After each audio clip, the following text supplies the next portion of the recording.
The Wells family lives across the street from a neighboring property. On mirroring mountains, together they can be described as sentinels which sit high over Ben Hill Road. The night Summer went missing, the neighbor swears that she and her 2 children heard a scream shortly before they joined the search for a now missing Summer Wells.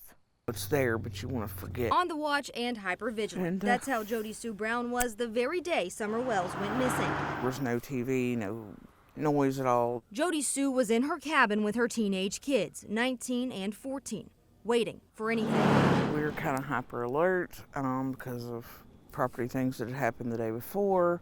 So we were listening for noise, everything was kind of quiet.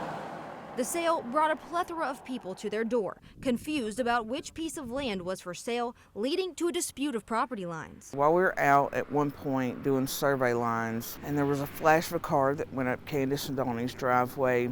Something about it struck me wrong.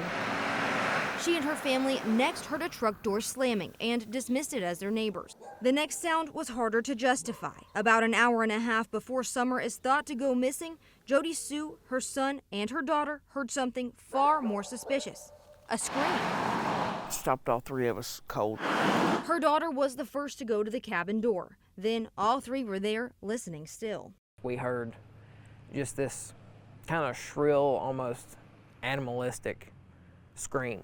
Animalistic, but not an animal. Knew it was, wrong. It wasn't a dog, it wasn't an animal. That vigilance kicking into overdrive. Jody Sue and her son went out to look for the source of the scream. My son and I decided to go out and look and see what we could see. We went back onto the bank, didn't see anything, didn't hear anything. They went on with their evening. The kids returned to being kids. Jody Sue headed down her driveway around 6 to tend to flowers. And at this point, I start hearing Candace hollering for Summer.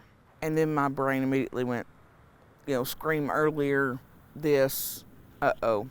Jody Sue was the first to hear those calls and the first to join the search for Summer. I dropped my purse. I tried to yell up at Candace. I was like, I'm looking, and I started looking. Jody Sue searched one side of a creek, Summer's brothers the opposite side. And you gave statements to the police, right? Oh, absolutely. Jody Sue had been interviewed many times by investigators, bringing up the scream often. But the sheriff doesn't believe the scream is related to the disappearance of Summer Wells. She's been interviewed numerous times by not only my agency, but the TBI and FBI, and we don't find anything with that complaint or information related to this case. Jody Sue wishes she could go back to just a short time before Summer disappeared and before the scream she believes was Summer. I wish every day that when I heard that scream, I hadn't tried to dismiss it.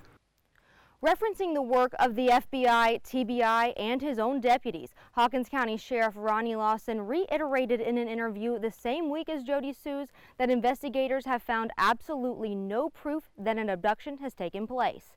In the Beech Creek community, Ansley Daniel, News Channel 11.